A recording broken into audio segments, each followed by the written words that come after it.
Assalamualaikum. Hai, apa kabar semuanya? Hari ini kita akan belajar tentang materi sosiologi. Materi apakah itu? Simak videonya sampai akhir.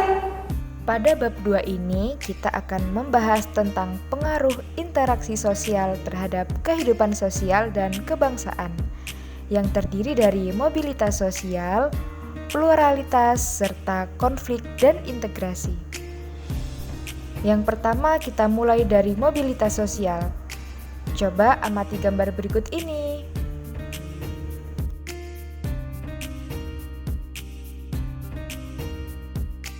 Sudah bisa menyimpulkan apa itu mobilitas sosial?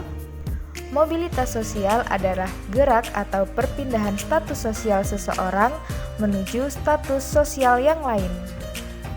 Nah, mobilitas sosial itu dibagi menjadi dua bentuk, yaitu mobilitas vertikal dan mobilitas horizontal. Mobilitas vertikal dibagi menjadi dua lagi, yaitu mobilitas vertikal ke atas atau social climbing dan mobilitas vertikal ke bawah atau social sinking. Mobilitas vertikal adalah perpindahan seseorang atau kelompok dari suatu kedudukan sosial ke kedudukan sosial lain yang tidak sederajat. Mobilitas vertikal ke atas atau social climbing adalah naiknya orang-orang berstatus sosial rendah ke status sosial yang lebih tinggi. Mobilitas vertikal ke bawah atau social sinking adalah proses penurunan status sosial atau kedudukan seseorang. Mobilitas horizontal yaitu perpindahan status sosial seseorang atau sekelompok orang dalam lapisan sosial yang sama. Pada mobilitas sosial ini tidak terjadi perubahan dalam derajat atau kedudukannya. Nah, ini adalah contoh dari mobilitas sosial vertikal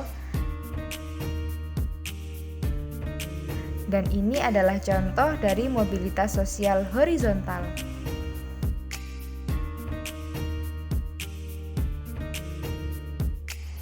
Berikut ini adalah faktor pendorong mobilitas sosial. Ada faktor struktural, faktor individu, status sosial, faktor ekonomi, faktor politik, kemudahan dalam akses pendidikan. Sedangkan faktor penghambat mobilitas sosial ada kemiskinan dan diskriminasi. Faktor struktural. Struktur masyarakat Indonesia sangat terbuka, bukan berdasarkan keturunan, sehingga siapapun dapat melakukan mobilitas sosial. Faktor individu berdasarkan pada sikap, pengetahuan, dan keterampilan dari setiap individu. Status sosial. Apabila tidak puas dengan status sosial yang dimiliki, maka seseorang dapat memperbaiki di status sosial yang lebih tinggi. Faktor ekonomi, masyarakat yang kondisi ekonominya baik cenderung lebih mudah memperoleh modal, pendidikan, dan kesempatan lainnya.